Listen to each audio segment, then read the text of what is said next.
Welcome, everyone. My name is Kate Wojcik, and I'm one of the board members, the executive board members for Cancer for College. I have been involved with the board for several years now and really started it because I'm also a cancer survivor and three-time cancer survivor and work in education. So the idea of scholarships for students really matches with both of what I've dealt with in life as well as what my passion is, which is education. I currently work as Vice President of Student Services at Miracosta College, which is a college here in San Diego. And Shelby and I have been working in terms of programming that we want to do for the scholars. A lot of the support that you're looking for is obviously financial, and so we work on that through the scholarship. But the other aspect that some of you have told us through the scholarship application and other ways of the survey is that you want to get some more information about how do you, as a cancer survivor or currently dealing with cancer, deal with jobs and deal with applications and internships and things like that. So we wanted to provide a presentation on that. And we have two wonderful, amazing colleagues of mine today that have joined us. Stacy Mathis, who is a faculty coordinator and a faculty member at the college for the Career Center. And then we have Mike Green, who is internship coordinator as well here at Miracosta College. So they have graciously volunteered their time to provide a presentation on internships and career exploration. And then also we'll have a little bit of time to answer any questions that you might have. And as we said, we'll have this recorded as well and make it available to the scholars. And I think you all know Shelby because you have probably dealt and worked with Shelby several times so far. But welcome all, and thank you, Stacy and Mike. Thank you so much. Thank you so much. So can I share my screen or yeah? Yeah, go ahead. Okay. So I'm going to go ahead and get ready to share my screen. Hi, Heidi.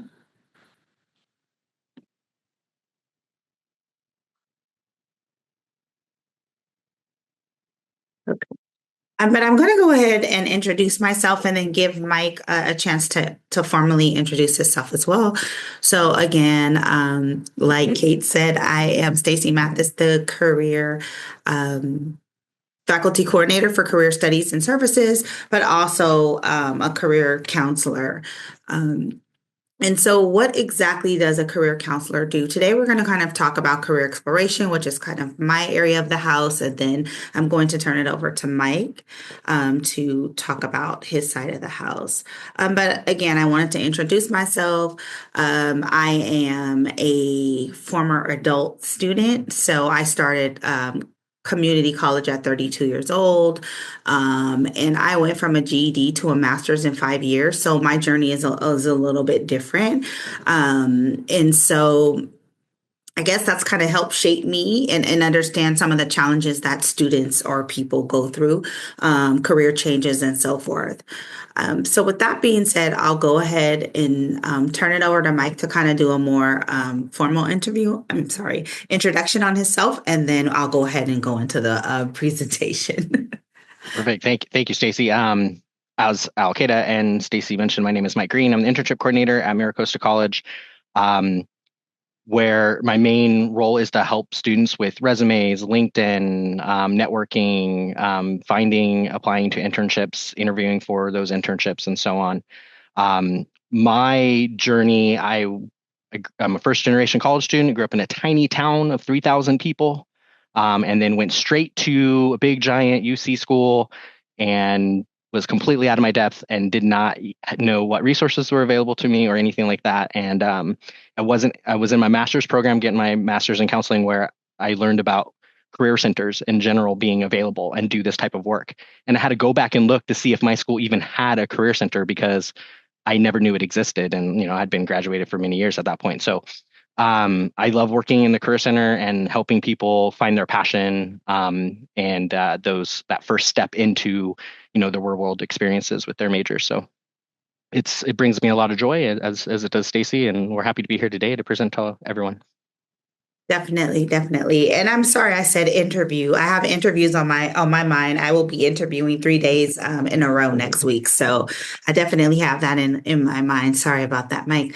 But since we have a very small group, a very intimate group, I would love to hear from you all, a brief introduction, whatever you feel like you want to share. I feel like we have the time. So please, I see, is it Marion? Hi, Marion. Uh, Sure. Great. Thank you both for being here to share with us. A little bit about myself. I live in Southern Oregon. And like you, Stacy, I went back to school and I finished up my master's at 63 and with the help of the Cancer for College Foundation. So again, it took me years to finish up, but I did, got my kids through college, but now I'm here. So I graduated last year. I'm in another program for a year to specialize in resiliency. But as far as career, I'm at that stage where like, okay, now what? So I'm super interested to hear what you have to say because I'm entering into a new field. Wow, great. Thank you for sharing. Thank you. Is it Daniela? Right? Is I heard everyone? Hi, yeah, it's Daniela. Hi. Hi, nice to meet you. My name is Daniela, and I am 24 years old. I just graduated college this past December, and I'm from El Salvador. So from this meeting, what I'm very interested for is learning how I can get opportunities, especially because I'm not from this country. So I'm finding it very hard to find jobs and opportunities just based off of that. So I just wanted to see if you have any advice for me. And it's very nice for this meeting and nice to meet you all. Thank you so much. Nice to meet you as well. Heidi?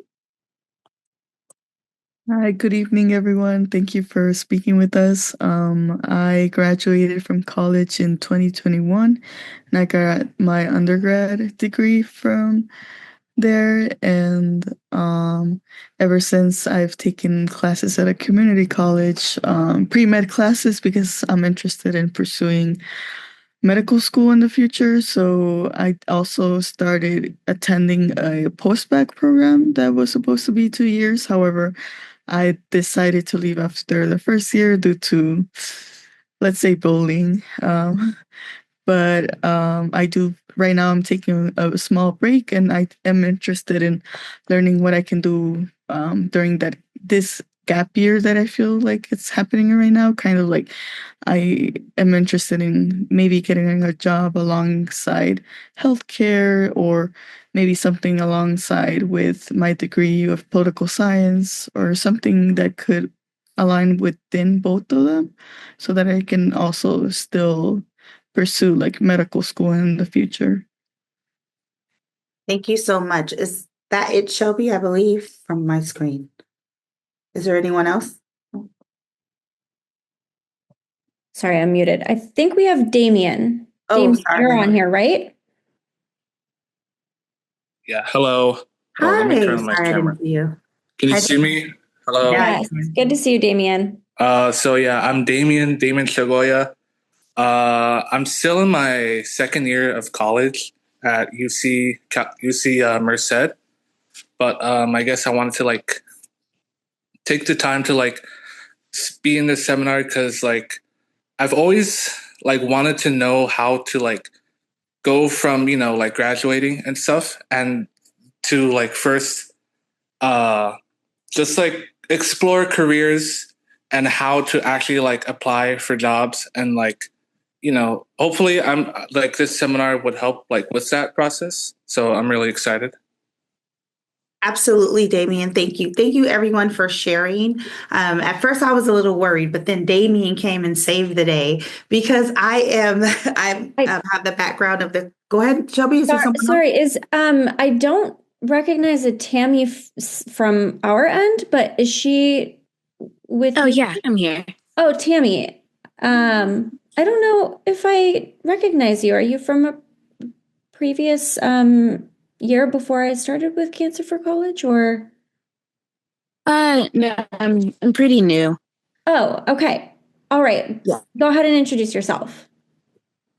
Hi, my name is Tammy. I just turned 22, and I'm currently attending CSUN, California State University in Northridge, and I'm majoring in animation. I'm currently taking a semester off. Thank you so much, Tammy. I apologize. The view I have, for some reason, I wasn't seeing everyone. So, Shelby, I have everyone now. Yes, perfect. Okay, thank you so much. So Damien and Tammy saved the day because as the career counselor, I kind of talk about the processes in the beginning, which is always good for you all to know, right? For family members, friends, and so forth, and kind of understanding the way to navigate. So today we're going to talk about college to career, navigating your professional journey. So understanding career development, networking, LinkedIn, and internships. Okay. So the career development process is the framework that we use as career counselors, to help you all better understand, like, how do I even do this, right? So there are people in the room who already have degrees, but there are people in the room who are going through school now, and even some who've taken some time off. And that's the biggest question, right? It's kind of like, what am I going to do? What am I doing? Why am I doing this?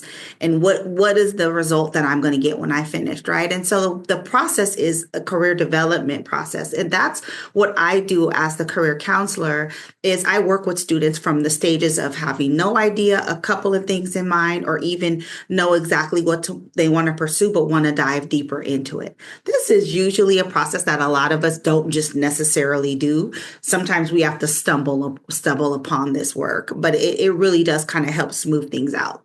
So the first part is the self-assessment. So I don't know, has anyone in the room taken career assessments before in school or in life or in somewhere? Mike and me. So career assessments are some things like Myers-Briggs. Sometimes they're used to figure out your personality and kind of match you with things that people who answer questions like you do, what professions they do, right? So they kind of just help spark some ideas.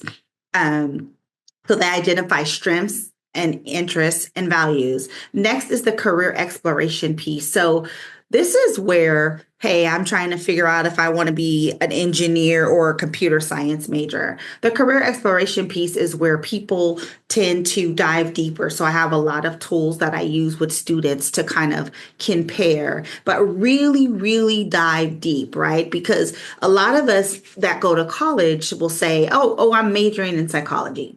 And that's great. But if I ask somebody 5 questions about psychology, an average student, they can't tell me. I'm sure we've all been there, right? But we think in our head and in our heart that we know exactly what we're going to do, but we just don't really know enough about the industry or the field. So career exploration is when we research industries, roles, and required skills. Why is this important to me? Because the amount of people that I have that are like alumni, not just MiraCosta, but just people in general that are like, oh, I majored, I'll never forget. Someone said, I have a master's in creative writing. There was no footwork, there was no research, there was nothing around that. Therefore, they had the degree and they couldn't find a job and they didn't even know what else can be done with that. So that exploration piece is huge. There's the skill development, where you gain experience through coursework and internships and then projects at school. But we have an internship. And again, Mike Green is our internship coordinator.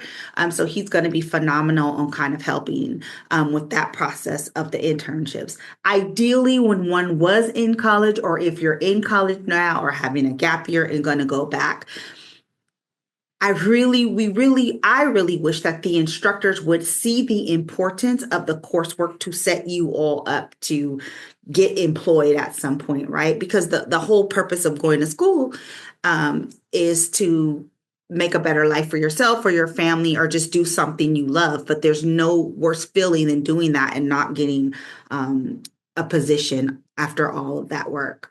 So then the next is job search. So building a strong resume, which I've heard some people in here talk about resumes, apply strategically and interview effectively. So you heard me say that I am interviewing next week a final interview for one, and then 2 days of interviewing for another position. The amount of resumes I've seen, the amount of mistakes I've seen, and then I've already done interview a couple of weeks ago, and then the interviewing skills, right? And so all of that can be practiced.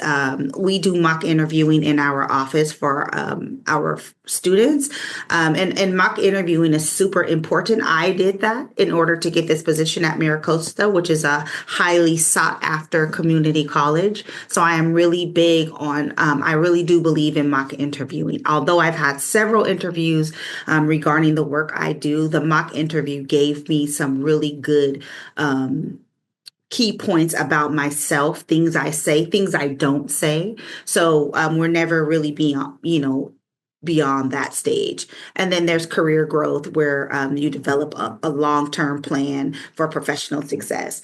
When I meet with students, sometimes I say, ideally, I want you to get your dream job on Monday after you graduated and party all weekend on Friday, right? But that doesn't necessarily happen. More times than not, it doesn't happen, right? Or more times than it doesn't. Well, you get what I'm saying. It doesn't happen. So ideally, the end goal is such and such, but what else can I be doing with what I studied or around what I enjoy until I can get to the next step? So I have this tab here. So the self-assessment is knowing your strengths, so reflecting on skills, passions, and values. I have had people say like, gosh, I can't really focus on what I really like to do because I need to make money to take care of my family. And that's true, but there's nothing worse than getting up, going to a job or career, whatever, even a class that you don't like, right? And so we want to make sure that we try to look at the whole person when trying to figure out what it is one wants to do. We utilize the career assessments and personality tests. I talked about that before. Do you like to work alone or with people and so forth? And it sounds so minor, but it's not. It makes a really big difference because you look how much time we spend on these careers or in our offices. And then seek feedback from mentors, professors, and peers. I always tell students that your instructor knows that's their baby. Whatever they're teaching, that subject, they went to school, they specialized in that. For me, I know a little bit about a lot of things, but the instructor, like pretty much that's their baby. I have my master's in counseling and education. I have a ton of friends that have their master's in counseling and education from all kinds of schools. So like that's my world and those are my people. Please jump in, unmute yourself if you have any questions. I don't want this to be kind of like I'm just talking at you all. Hopefully you're getting something out of this. But again, please feel free to stop me, ask questions. It's a very small group. So there is more than enough time to do that. So then that's career exploration that I talked about, and that was finding the path, right? And so exploring, diving deeper into, again, what we're already interested in, or a couple of different things we're interested in, and trying to figure out which one is really going to be a better fit. And this is really what the majority of what the career counselor does, or I'll speak for myself, is this piece. There's that confusion piece. Like, well, I like this, but my parents say this, or so-and-so says that, and so just trying to get the student to be confident enough and have enough information about what it is that they want to pursue, so that when they have the discussions, whether it be with their family or spouse or whatever the case is, they can fire off answers and be very confident in what they know. I always make a joke and say, I'm the person that you want to meet with before like Christmas and Thanksgiving dinner. Nothing worse than people knowing you go to college and then start firing off questions like, well, what do you do? What are you going to do with that? How long those type of things. And so with the position I have, I can set them up to just, kind of shut the family members down. So it's the researching of potential careers using tools like ONET and LinkedIn. Mike is going to go over LinkedIn today. ONET, you can write this down, is a website that has a lot of information. So you can literally just type in what you wanted it to give you a description about like how many hours you email, how much communication, verbal communication. It's a lot. How much can you make in what state and so forth. So those are kind of tools that I use when we're just trying to figure this out. As I teach a career class, conducting an informational interview is huge. As we're in the era of LinkedIn, I actually have my students use LinkedIn for this, but informational interview is basically interviewing someone who is in the field that you're already thinking about pursuing. They're going to give you their honest opinion, or they should about a day in the life of. Nowadays, with technology, they have videos. They have programs called Road Trip Nation, where they pretty much have videos on all kinds of fields. Last week, I was working with a student, and they asked me, I can't remember what the field was, and I typed in on Google, a day in the life of, what was it? It was an LVN or something like that. And Indeed, the job site, had all these a day in the life of videos, which I didn't even know. And so we kind of watched a 2-minute video on that. So there's different ways to get the information. And then consider just shadowing internships. And Mike's going to come in with that in a couple of slides, and volunteer opportunities. Again, nothing but better than getting your feet wet. And he's going to be the person to sell you on that. So networking is the key to career success. Networking helps you access hidden job opportunities and internships. Prior to getting my position here, I did not network to get the Maricosta. Well, I knew someone that told me they were hiring, but they didn't work for Maricosta. Prior to this, I worked 3 part-time jobs. One college 2 days, other college the other 2 days, and one college 1 day. 2 of those jobs I got by networking, just, going to conferences or knowing people. Oh, we're looking for so-and-so. Oh, okay. And boom, next thing you know, within a couple of weeks, I'm working there, but it's a part-time thing in the field that I'm in. So that's kind of how it can go. But again, it's networking. Connecting with professors, alumni, and industry professionals. We kind of talked about that. And joining student organization, career fairs, professional associations. Some of you are already out of school, but they do have professional associations for all kinds of areas. So like I belong to maybe like 4 of them. Although my college pays for them, if I eat and sleep career, I might pay for it myself, right? And so what happens with some of these organizations is I get an email every single day from one of them with the latest and the greatest on career information, and just kind of keeping us updated. Some people will be on there asking questions about headshots and things of that nature. How does your campus do that? And people will chime in, and so we learn from there. Are there any questions about anything I've said thus far? Am I boring you? Is this okay? Is this making sense? I have a question. Please, Damien. Hi. So I'm not sure if you're going to get into this, but I heard you mention the Myers-Briggs test, those personality tests that you can like take online. Mm-hmm. Do you think it would be like beneficial if like you got the results? Like, let's say I took that test and I put the results on like a resume. Would that be like beneficial towards like my resume when like employers see it, like, oh, this person tends to work alone or tends to work with people and stuff? Do you think that would be like a good tip? I haven't seen it. When Mike comes on, he may, give you more. I haven't seen the personality. There is an assessment called, oh my God, is it called Strengths or Strong or something? People will put that on there. Like, my number one strength is winning others over, right? But I'm not necessarily going to put that on there. But people do put some of theirs on there. But I haven't seen the personality types like ESFJ and things like that. I haven't exactly seen the Myers-Briggs Okay. ever. Mike, Yeah. you want to chime in? Yeah, I mean, great question, Damien. I would say that you kind of do that naturally when you make your resume, because you're going to put hard skills that you have, soft skills that you have, those are going to reflect your personality type, right? So if you are someone who, like Stacy mentioned, who likes to bring other people on board and get them to sign off on stuff and like kind of hop on her plan, that's collaboration, that's teamwork, right? So you're going to put that on your resume. And exactly what you put on your resume and how you phrase it is going to depend on the job description, right? So there may be some strengths that you have that you may leave off of a resume because it's not something that they're looking for this position, but there'll be other strengths that you have based on your results from your personality assessment that you would want to put on there because that aligns with the job posting.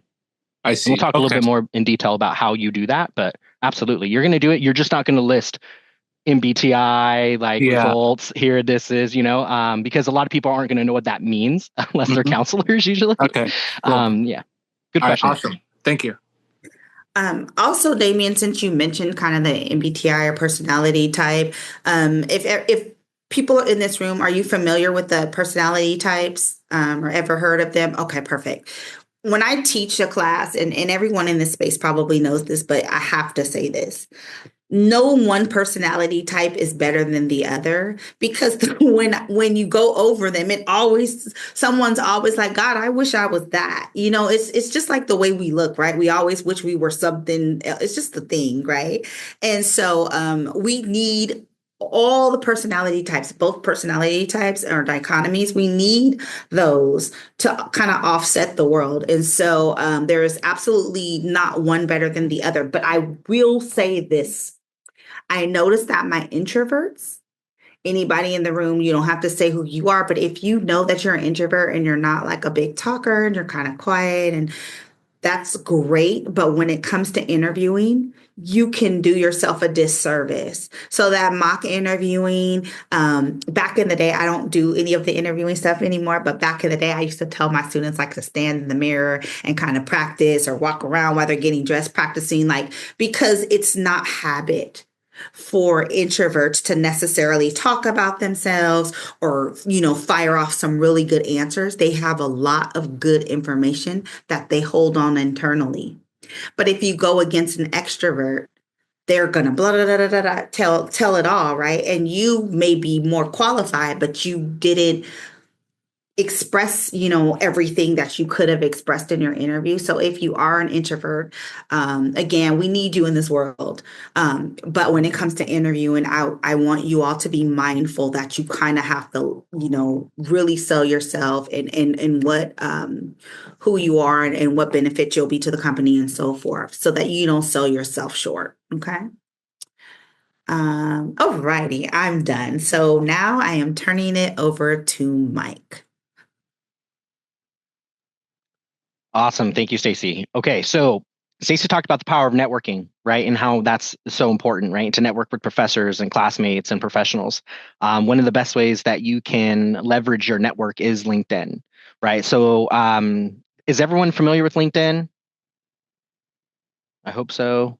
Let me know if you're not familiar with LinkedIn, but I'll give you a quick background. So LinkedIn is one of the longest running social media networks today. So of all the ones that came before it, they don't exist anymore.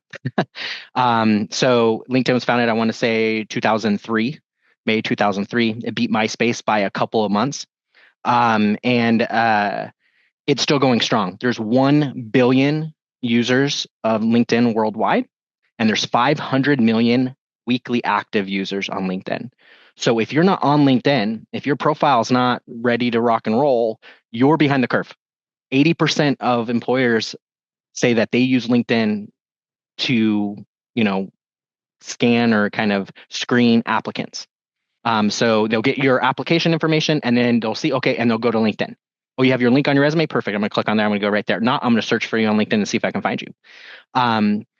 One of the reasons why they like to do that is because they're trying to get as much information about the candidates as possible, right? The whole interview process is about trying to get as much information to ensure you're going to be a good fit with the company and with this position. And so they're going to utilize the functionality of LinkedIn. They're going to see how many people you're connected with. They're going to see what sort of skills you put on there, how many people have endorsed you. They want to see some examples of work that you've done, right? All that can be on LinkedIn, really easy for them to find. So it's extremely powerful. So If you don't already have LinkedIn, or maybe you have LinkedIn and haven't used it in a long time, or maybe you started a profile but haven't finished it, highly recommend the first thing you do, create your compelling LinkedIn profile with a professional photo.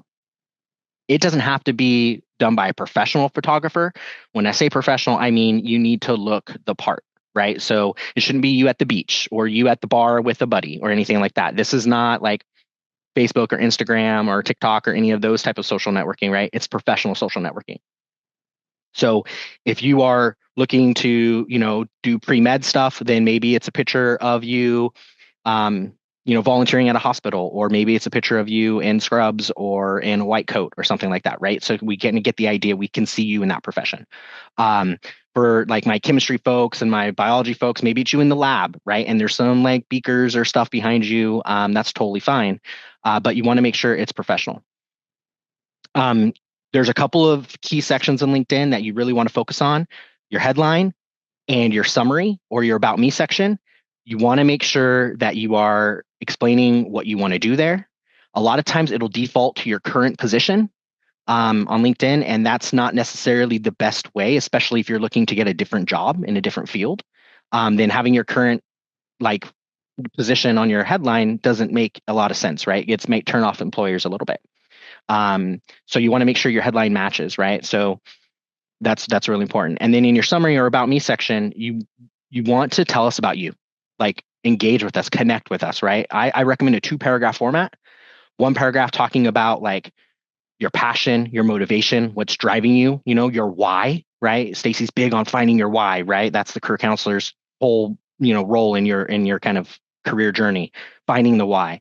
What is your why? What's going on there, right? And then your second paragraph, what are you doing right now? And what are your short-term goals, right? So if you're a student, that's where you're going to put in your student, right? If you're currently working in one field, but you're looking to transition another one, you'll put that in there. That way they can see that, because as they scroll down and they see your experience, they're going to see in a completely different field. Then you want them to know up before that you are transitioning fields. So that's really important. Your about me section is very important. That's where they're going to connect with you. That's where they're going to feel like, oh, I want to talk to this person. I think this person's going to be a good fit. Right. So making sure you have that kind of fleshed out really well is key. Now you can use AI for stuff like this, right? You can say, okay, hey, Chat GPT, write me a LinkedIn about section and include this sort of stuff that I'm into, right? Just know, do not copy and paste what they give you. Make sure that you kind of like, rewrite it, make it sound like you. But you can utilize that sort of stuff because it's hard to write. A lot of people don't like to write about themselves. It's awkward. You feel like you're bragging, or you just feel awkward trying to like talk yourself up a little bit. So that's okay. Utilize that functionality. Have other people read it and look at it, especially if you know people in the field. Let them like give you some feedback. It's really great. And then the last thing I would say is make sure you're adding media in your education and in your experience sections. Okay. And so what does that look like? Stacy, do you mind if I share my screen? Perfect. So I'm going to, first I'll do this. And I'll bring in, I like to pick on my buddy Leo. I worked with Leo for a long time. He's an engineer for the city of Roseville, Northern California. But he has some really cool things he's done in his profile. So like right here, what you see, like this company he worked for, Tesco Controls, he was mentioned in a press release. Right here he is right here in the press release talking about this huge milestone for the city of Baton Rouge that they did this big project for. So he put that on his LinkedIn profile. Here are some logs from some equipment that he worked on.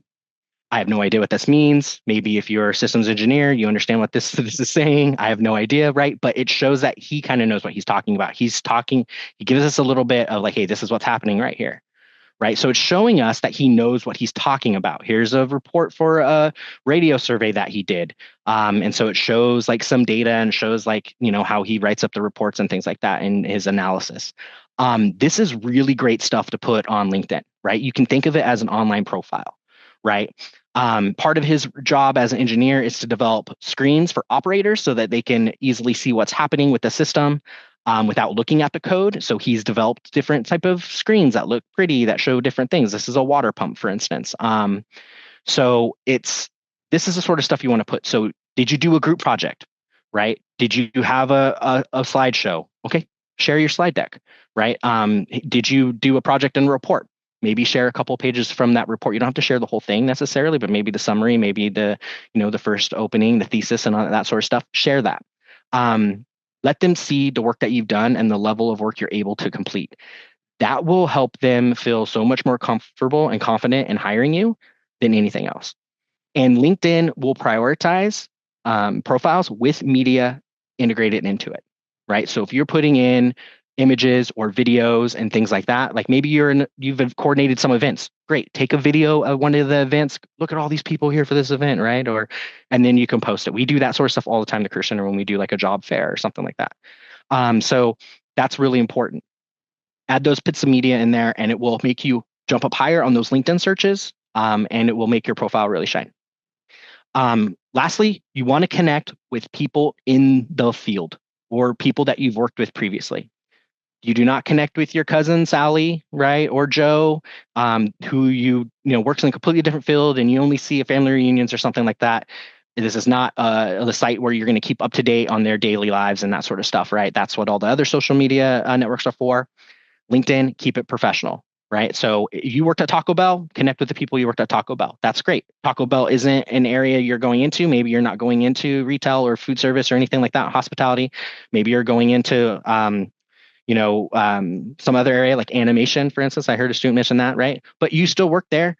Connect with the people you worked with so that way they can comment on your skill set, right? Your communication, your teamwork, right? Your ability to do this or that or whatever, right? Absolutely connect with those people.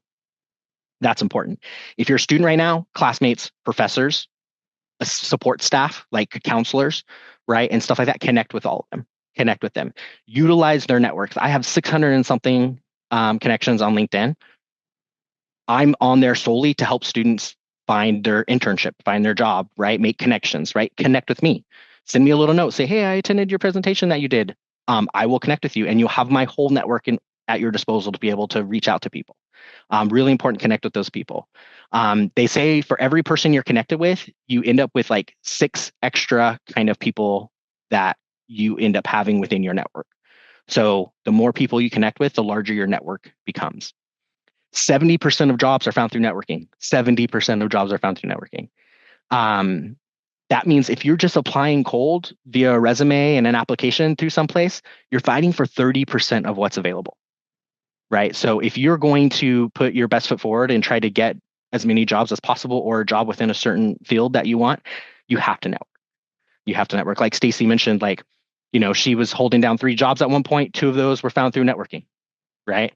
I talk to students all the time. I send them on LinkedIn, search for the companies you want to work for, search for the titles of positions that you hope to obtain one day. Reach out to them cold on LinkedIn. Just reach out to them on a message. Say, hey, I'm a student, or hey, I'm new in this field, or hey, I'm transitioning careers from this to this. I would love to chat with you about what you're doing and your career path. Ask for that informational interview. People are thrilled to talk about themselves and talk about their career paths. They love that. They love the idea of helping other people go down the same path that they did and so on. They really do. It's awkward to ask, but I have only had like a handful of times where someone has said no, right? It's complete stranger. I've never met this person before. And they almost always say yes. Then that conversation starts. Oh, tell me about yourself. Tell me about what you studied. Tell me about how you found here. What's the thing you like most about your job? What's the thing you like least about your job, right? All that sort of stuff. You have those conversations. They get to know you. They get to like you. And then that naturally turns into like, I would love to shadow you sometime, or I'd love to intern at your company. And then boom, you're being connected to someone in HR. You're being connected to someone in a department. And then you have an internship. Most of the students I work with who find internships, that's how they find them, is through networking. So highly recommend that you hop on LinkedIn and get on there. Any questions about LinkedIn to kind of roll through? Go ahead, Marianne. Again, being new and Cancer for College, they actually had a gentleman, his name was, I was trying to look for it, Steve Short, that came on and talked to. It was super cool guy, kind of about LinkedIn as well. And I forgot to ask him this question. So I'm new to LinkedIn because I just graduated a year and a half ago. So what my degree is, it's in psychology, but my emphasis is in life coaching. So Stacy, when you said these big degrees that don't mean anything, but I really kind of honed that degree into just life coaching. How do you search people on LinkedIn? Is there like a search bar that says life coaches, or how do you pursue that? Yeah, absolutely. Great question. And so what I'll do here is I'll bring up my LinkedIn page here, right? So in your search bar, right? So you can just put in life coaches, sorry, in wherever you're at, and you're going to get some different sort of stuff. Now, you can filter this by people, by posts, by jobs, different stuff like that. Life coaching and life coaches, that's going to be kind of a weird search term. You're going to get a lot of different sort of stuff, like you're getting a lot of counseling and professors and that sort of stuff because it's a big part of what they do. But you can kind of scroll through here, scroll through the results, find someone. Here's a millennial life coach, Austin Bradley. Boom, you click on Austin and you can connect with him. And usually when you connect, you send them a message. If you know someone, right, or someone you already knows them, you'll be able to see on LinkedIn here. Are you guys familiar with the first, second, and thirds? Okay, perfect. So this is the third. So someone I'm not connected to Austin at all. He's not connected to anyone that I know. I'm not connected to anyone that he knows. But you can absolutely reach out to them, connect with them, follow them, message them, ask Austin for guidance. I'm getting into life coaching. I'd love to pick your brain. I'm in this area of the country. I notice you're in Ohio. What, and then it'll kind of go from there. Schedule a call or a Zoom or something like that. Really easy to do. This is what I recommend. It's something that we do a lot of times when we work with students trying to figure out their careers, to connect with someone who's doing the job that you want to do, and just reach out to them cold on LinkedIn. Yeah. If you know someone, if you're connected to someone who knows someone else, like if I was connected to someone who knows Austin, right? Let's say just pretend like, oh, Stacy's connected to Austin. Well, then I could reach out to Stacy and say, hey, Stacy, do you mind doing an introduction to this Austin Bradley guy and introducing me? And then that can happen through LinkedIn or through email or whatever, and make that connection that way. Do you have to have a LinkedIn page in order to do that? Most of the time, yes. Okay, so you have to develop the page first. Okay, got you. And you would want to do that before you start reaching out to people, absolutely. Because if I get a random connection request from someone and I'm like, the name sounds familiar, but I might have worked with this person 20 years ago. You know what I mean? So have your LinkedIn profile complete, or pretty much complete, and then start kind of doing this. Yeah. Okay, thank you. Perfect. Great question. All right, Heidi, what do you got for me? So I guess kind of along the same lines, I would say for me, I struggle with getting up to 500 connections. I think right now I have around 220 or so. I was wondering, who should I reach out to? Should I try to reach out to past classmates? I don't know. I guess I'm still struggling to expand my network. And absolutely, do you have any tips or suggestions?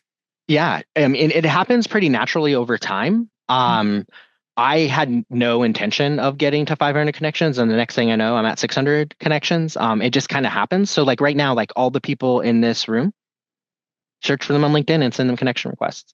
Let them know, say, hey, I was in this, presentation, I'm part of Cancer for College, all that different sort of stuff, and then you can connect with them. Same thing, classmates, hey, I took, this class with you. I don't know if you remember me. We did this group project together, blah, blah, blah, right? And just reach out to them and connect. Absolutely. Well, former coworkers, supervisors, professors, classmates, absolutely. And just keep growing your network. I know that the LinkedIn has like a goal for everyone to have 500 connections. Don't pay that much attention to that. That's not as important. That's going to happen naturally over time.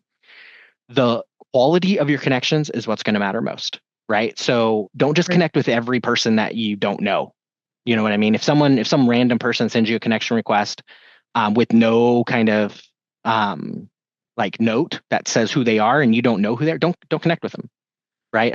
There are scammers out there. There are people who are trying to get your information and all that sort of stuff. So connect with people that you know, people that you remember. If they send you a note on LinkedIn and say like, hey, I took this class, and you just feel free. Oh, I don't really remember you. Can you like give me a little bit more information? Blah, blah, blah. And because these connections that you have are going to utilize you, your name, your position in order to help them in their careers as well. So you want to make sure that they're quality people that, you can feel comfortable like vouching for in one way or another. Okay. Thank you so much. Great question. All right. So that's kind of like my little spill on LinkedIn. I do like 2-hour-long presentations on LinkedIn. We go through every single section and everything like that. And we're not obviously doing that today, but I'll provide my contact information. So if you have questions, I'm happy to help you guys. Like, please send me emails and so on. I'll provide my email at the end. Okay, so internships. So now that you have LinkedIn set up, ready to go, let's use your network. Let's use your network to find internships. Okay, 41% of college students participate in internships in the U.S. So if you're not doing an internship, there are plenty of people who are, and they're going to find jobs before you. Okay, so that's just the short and dry of it, right? 60% of U.S. internships are paid, which is great. We're moving in the right direction. I don't want any unpaid internships if I can help it. If you are a STEM major, if you are in the tech field, you are more likely to get paid for your internship. If you are an artist or you're in the arts of some kind, you are less likely to be paid for your internship. That also kind of includes business. There's been a history of unpaid internships in the business field. And so that is still pretty much going strong. However, the one kind of outlier for that, I would say, is marketing, especially social media. Companies are perfectly happy to pay social media marketing folks because the value on that, the turnaround, the ROI is so high. So they tend to not mind paying those interns as well, even though that same company might have a business development internship that is unpaid, right? So it's kind of interesting. But search for those paid internships. And then 66% of interns secure full-time jobs at the company they interned for. So you do an internship at a company you want to ultimately work for, and you have a decent chance, 66% of a chance to actually work there. So that's great. So keep that in mind. If there's a particular type of company you want to work for, go for those type of internships. Interns that are hired received on average about $15,000 a year more than non-interns, right? So if a colleague of yours, if a classmate of yours did not do an internship and you did do an internship, you are most likely going to make more money than them. And the reason for that is because you have experience already, right? You have the internship experience that you're able to apply right then, especially if it's that company you interned with, it's hiring you, they know you, they like you, they're much more willing to pay you a little bit more because they see your value. They know that you're going to fit in with the team. They know that you already know their basic business practices, right? And so you're going to be able to come into that position and hit the ground running a lot faster than someone who's brand new and has to prove themselves and they're not really sure is going to be a fit long term, right? So they're willing to pay you more for that. And over time, that gap becomes bigger and bigger and bigger, right? So as you go on and you get annual raises and stuff, merit bonuses and things like that, you will get more and more because those are basically usually based on a percentage, right? So if you both get 2% raises and you're making 15,000 more a year, your 2% is going to be bigger than their 2%, right? So on and so forth. So that kind of happens over time, especially with cost of living adjustments and stuff as well. And then the biggest statistic that I love about internships is 92% of interns strongly agree that their internship helped them determine their career path. And so don't just think of internships as something that you do at the end, right? That's not necessarily true. And I highly recommend that if you are in your second year, Damien, right? Or you're taking a break, Tammy, right? Do an internship. Do an internship in this time, do an internship now, confirm that, hey, this is the path I want to do, right? MiraCosta has more accounting students than any other major, right? Our accounting degree is awesome. Our accounting professors are amazing. Our whole program, accounting, is amazing. But the reason why we have more accounting majors is because when you apply to MiraCosta and you select your major, it's a drop-down box and it's in alphabetical order. And accounting is the first one there. So students just pick accounting because they don't know, right? And they're not seeing a counselor. They're just they're going through the catalog on their own. They're trying to take the right classes, right? And their accounting is their major until they submit a petition for graduation with a computer science degree, right? So it's pretty interesting that way. But I like to pick on accounting because of that.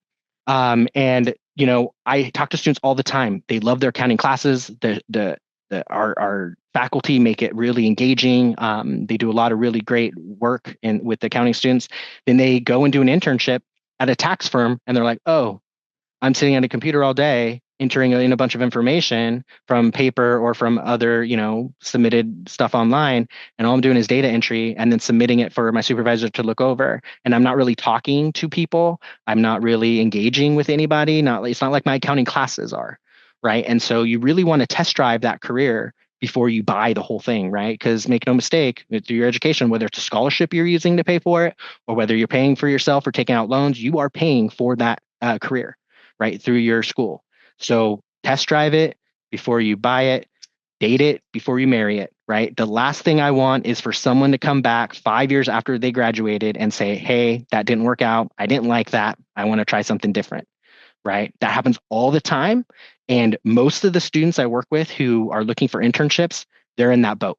They know they're going to test drive this first this time. They're going to make sure they like this before they complete that second degree, right? Or go back and get that second certificate or whatever it is so that they can transition careers. And so our goal is to help make sure you have, you make an informed, intentional career decisions as you go through, and doing an internship is the best way for you to verify that information. Okay, so keep that in mind. Even if you have an internship and you're like, in that accounting, example I gave, oh, I don't really want to do tax accounting. That's great. That's huge information, right? That student is also saying they strongly agree their internship helped them determine their career path because they don't want to be a tax accountant, right? There's a bunch of different other areas of accounting that they can get into, right? And maybe they become a CPA or something like that and do something like that. But tax accounting, they know is not right for them. They would have never known that if they didn't do that internship. Damien, you got a question, sir? Okay, there you go. I was just wondering, like, you mentioned that, like, how some internships, of course, they're like paid internships, but like, what would be like the main differences between like these paid internships and jobs, like real like life jobs? Is it like a difference in like paperwork and like benefits? But like, what you like? Yeah. Okay. Yeah. So great question. So an internship, I'm glad you asked this question because a lot of people don't know the difference, right? An internship is a temporary, part-time or full-time experience in a field of study, right? So if you are doing, companies will call a lot of positions internships, and they are not internships, right? An internship should not be a long-term thing. You should not be an intern for years, right? I've seen internship programs that last a year long. That's totally plausible. I've seen internship programs that have said, okay, hey, it's going to take place over 3 years. And every summer you're going to come back and do this thing. That's cool too. That's an internship program. But it's temporary, short-term employment is what it essentially is. If you are in a situation where they're going to say, oh, we're going to keep you on as an intern, and you've been working there as an intern for a year and there's no end in sight, that's no longer an internship, right? That's a temporary job, right? It's a seasonal kind of job or something. Cool. So that's the big difference. The other thing is internships should be structured with learning objectives in mind, right? So it's like, what are we trying to teach this student, right? And what are we getting from this student in return, right? Or this intern. And that should be something you have that conversation with your supervisor. Look at your colleges. They probably offer classes that go along hand in hand with your internship. I know MiraCosta does. I run that program. And we can help make sure, like if you're taking that class, that your goals are being met through that internship process. So that can be really helpful if you're doing an internship at a company and they really don't have a plan for you and you're kind of just coming in every day doing whatever they tell you and don't know what you're going to do from day one to day two. Taking that class can help kind of provide some structure for your internship overall. Okay, cool. Thank you. Great question. But hopefully what happens, with 66% of interns, you get a full-time job offer at the end of that internship, right? We have a program with Northrop Grumman, who's one of the largest defense contractors in the world, where they bring on an intern from MiraCosta, community college, 2-year school. They bring on an intern. If that internship goes well and they like them, they bring them on as a part-time employee, making $30+ an hour, working with some of their engineering teams as they finish their bachelor's degree, with the sole intent of offering them a full-time engineer position when they complete their bachelor's degree. And those positions are making 150, 180K a year, right? And they don't have to interview for those. They don't have to apply for those. It's just they were an intern. At the end of it, boom, here's your full-time job offer. We've had 3 students that have done that whole process so far. And if you can find something like that, that's the dream right there. So those exist. Those big companies have those programs. They have those pipelines in place. So let's talk about applying real quick. I know we're running out of time. So make sure you're customizing your resume and your cover letter for each job application you're submitting. There is no such thing as I have a resume, right?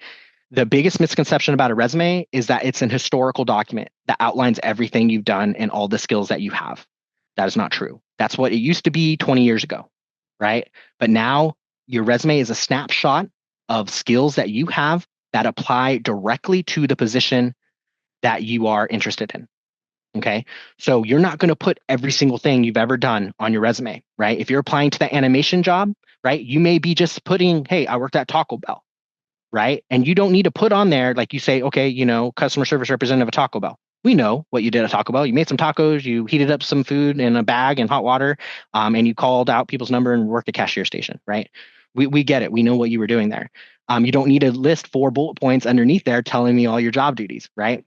That space of your resume is better spent maybe elaborating on classes you've taken, right? Telling me, oh, hey, you know, you need me as an animation student to know certain types of software, right? Be able to use different things. Highlight that. Tell me about a class you took in the project that you did. That's a much better use of space on your resume than listing off a bunch of job tasks that don't apply to what you're looking for, right? So make sure you're customizing your resume. The way I recommend you do this is literally make a list. What is the job looking for? In your own words, what are they looking for? 1, 2, 3, 4, 5, right? And then you make another list saying, okay, I have that skill from this thing, right? From this class I took. I have that skill from this job and this project I worked on. I have this skill from this and this and this. And then put those details on your resume.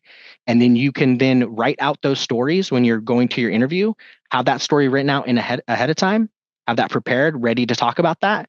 That way you can elaborate on that and give us a lot more details in that interview process. Right? And we know that your answers and your resume are directly aligned with what they're looking for in the job description. Nowadays, companies are going to scan your resume and they're going to see if you're a close position match. If you have a lot of information on there that is not directly related to the position, not going to come back as a high percentage match, right? It's just, that's how the scanning software works. So just make sure that you are aligning it to every position, right? It means you're going to have to tailor every single resume you send out. And you do not want to hear that information. I don't want to tell you that information because it's a lot of work.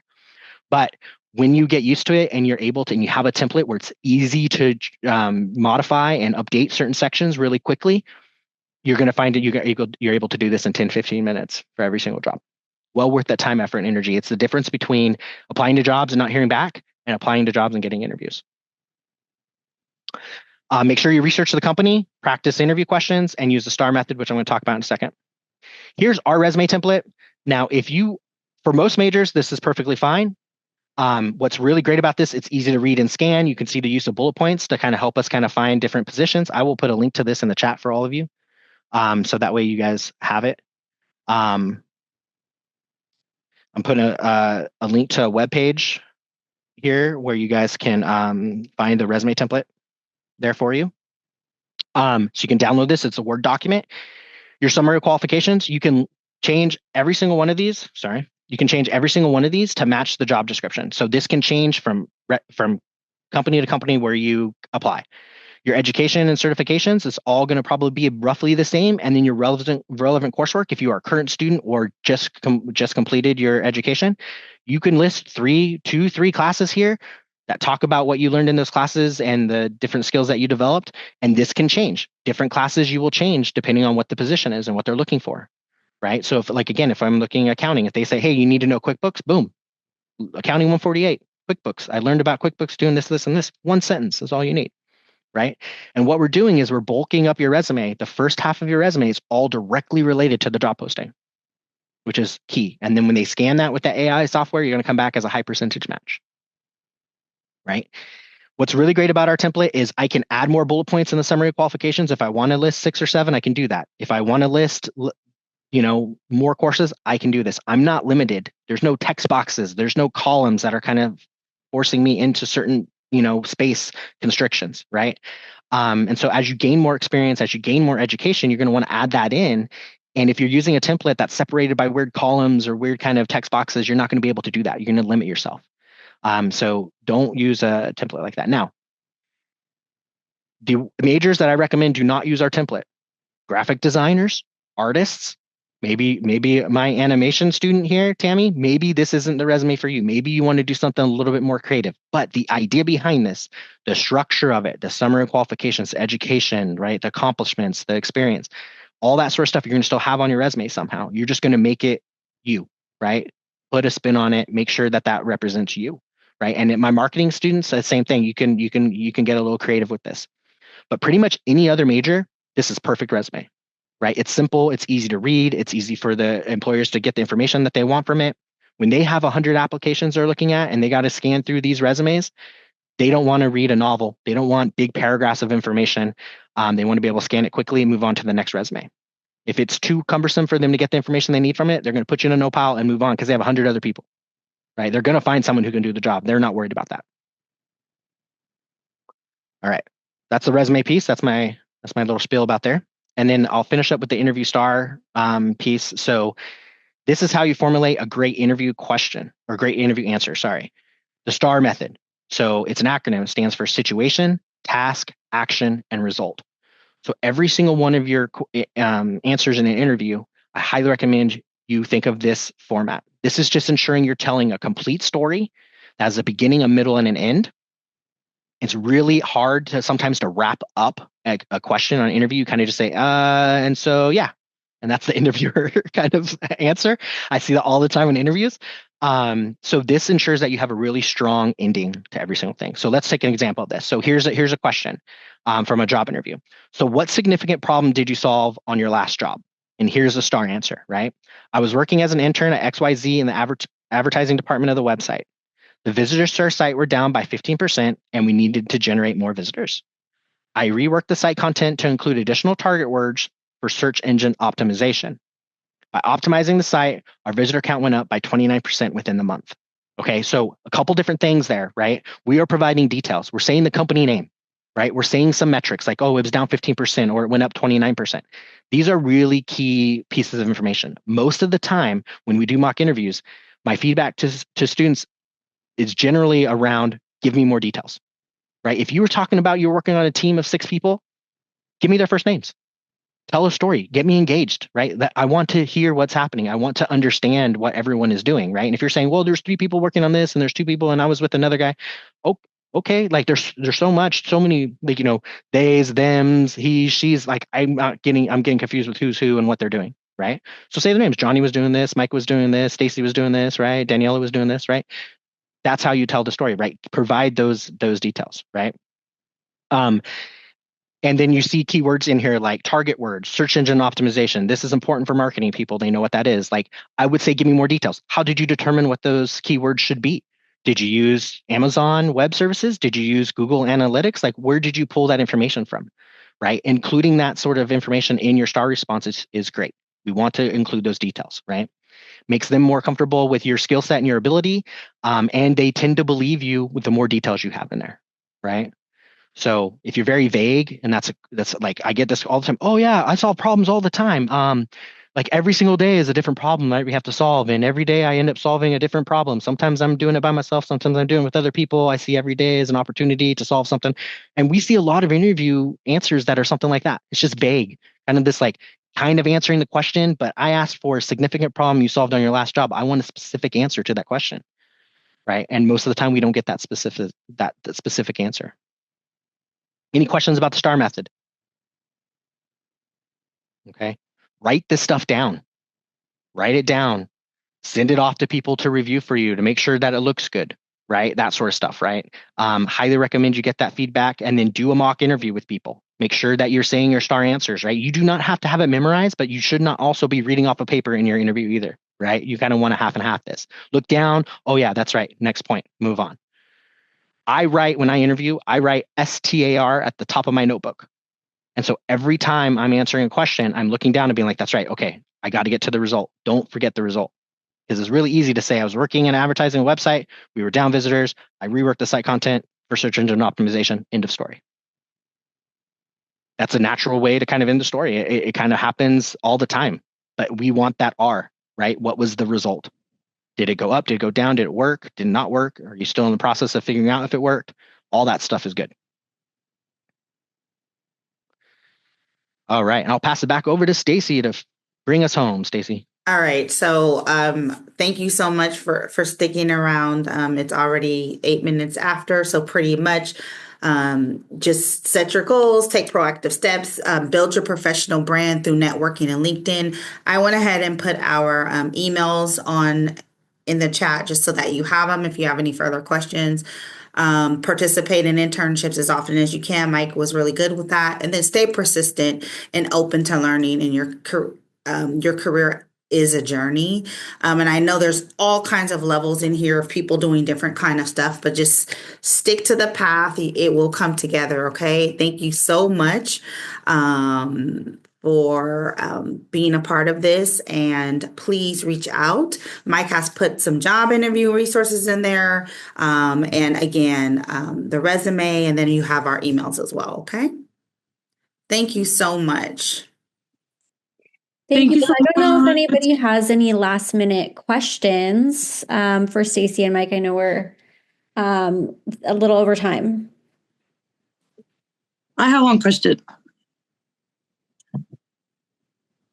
Go ahead. Oh, sorry. Yeah. I didn't know you could hear me. I just wanted to ask you, because I am looking for internships or jobs right now, and I just wanted to know if you know of any opportunities right now. Now, you mentioned that you are from El Salvador. Are you living in El Salvador right now? No. I'm in Pennsylvania right now. I just graduated, so I'm just looking for a job in the U.S. Awesome. And do you have LinkedIn? Yeah. Okay. And have you reached out to your connections or searched for people in positions? Yes. LinkedIn is the largest job search site engine in the world. It just passed Indeed like a year ago. So utilize LinkedIn's job feature. Do you have the open to work on your picture? Yes. Okay, cool. So are you getting emails about stuff? Probably more than you have time to go through. Not really. I haven't gotten anything from LinkedIn. It's mainly from what I get when I apply. Okay. So what that tells me is your LinkedIn profile is probably not optimized. So go in there, make sure you're connecting with everyone that you can, and also add that media piece to your profile under education, under experience, right? Add in different things that you can, and make sure you have at least 25 skills listed in your profile. Okay. And then go to those job descriptions, right? Type of jobs you want, look at the skills that are needed, what the qualifications are, and say, okay, hey, I have that skill, I have that skill, I have that skill, add that to your LinkedIn, add that to your LinkedIn. Okay. And then go to your connections and endorse their skills, right? So if you come, let's say you connect with me on LinkedIn, right? And I have presentation skills on there, right? And I did a presentation. You're like, oh, I like Mike's presentation. I say he's good at presentations. Okay. Perfect. I will get a notification saying that you endorsed me, which then entices me. LinkedIn will tell me, do you want to endorse Daniela back? Right? So then it's really easy for people to start endorsing you. And the more endorsements that you have for certain skill sets will pop out at employers. Oh, okay. So that's one of the ways. The other way is informational interviews. Like think of the internships that you want, search for that position, find people who are currently in it or people who are part of the internship program or in HR at that company, connect with them, reach out to them, ask them if they have any internships, that sort of stuff. That is much more better use of your time than just finding internships and applying cold online. You need to do both. Don't get me wrong. You need to be doing both. But if 70% of your time is spent networking, you're going to find more jobs that way, right? Because 70% of jobs are found through networking. And then use 30% of your time applying to random ones that you found on your own. Thank you. Yeah.